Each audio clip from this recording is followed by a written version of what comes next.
Dahil nagtagumpay si Cuadro-Las Casimero mga idol sa kanyang laban nung nakaraang Disyembre.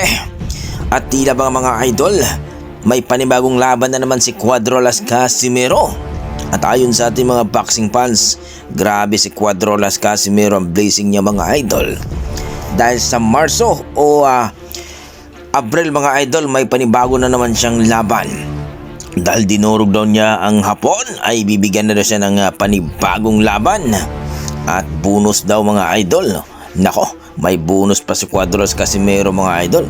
So hindi naman sinabi mga idol kung sino talaga ang makakalaban ni Cuadro-Las Casimero, bagamat itong kanyang promoter na nagsabi, no? Nagpost ito, sino ba ang gusto niyong makakalaban kay Cuadro-Las Casimero, ang nag-isang angas ng Pinas. So ayon sa ating mga boxing fans dyan mga idol, na si Nery ang kanilang